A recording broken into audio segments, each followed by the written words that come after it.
അമ്മേ ധർമ്മ, നീ ആളാകെ മാറിയല്ലോ. അമ്മേ, ഞാൻ പറഞ്ഞില്ലേ അളിയനൊരു ആലോചന കൊണ്ടുവന്നത്. ഞങ്ങൾ ആ വീട്ടിലേക്ക് പോവാ.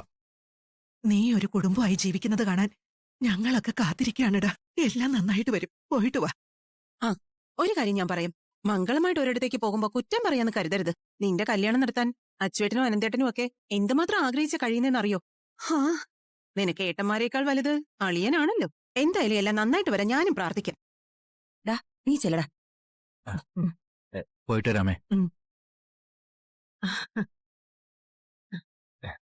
ശരി, പോയിട്ട് വരാം ചേട്ടതി. ശരിയാണ്. ഇതാണ് നമ്മുടെ ചെറുക്കൻ. പേര് ധർമ്മനല്ലേ? അതെ, ധർമ്മൻ. ചേട്ടന്റെ ഭാര്യ അനിയനല്ലേ? അതെ, ഞങ്ങൾ അളിയന്മാരാ. ഏയ്, അളിയനോ അനിയനോ ഒന്നും അല്ല. ആനന്ദിന്റെ കല്യാണ സമയത്ത് എന്തുമാത്രം തൃപ്തിയോടെയാണോ ഞാനിരുന്നത്. അതിലും നിറഞ്ഞ മനസ്സോടെയാ ദാ ഇവന്റെ കാര്യത്തിന്. അച്ഛനെ വർഷങ്ങളായിട്ട് എനിക്കറിയാം.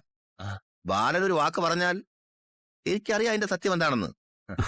കൂടുതലൊന്നും ഞങ്ങളെ ഭാഗത്തുനിന്ന് ചിന്തിക്കുന്നില്ല, അല്ലേ സരോജിനി? കേട്ടപ്പോ തന്നെ മനസ്സ് നിറഞ്ഞു. നീ മോളെ വിളിക്ക്. നമുക്ക് എത്രയും പെട്ടെന്ന് തന്നെ ഈ നിശ്ചയം നടത്താം, അല്ലേ?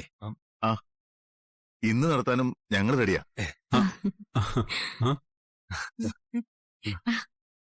ധർമ്മന്റെ ജാതകം നേരത്തെ തന്നതുകൊണ്ട് ഞങ്ങൾ അത് നേരത്തെ നോക്കി. 10ൽ 10 പൊരുത്തോ. ചായ എടുക്ക്.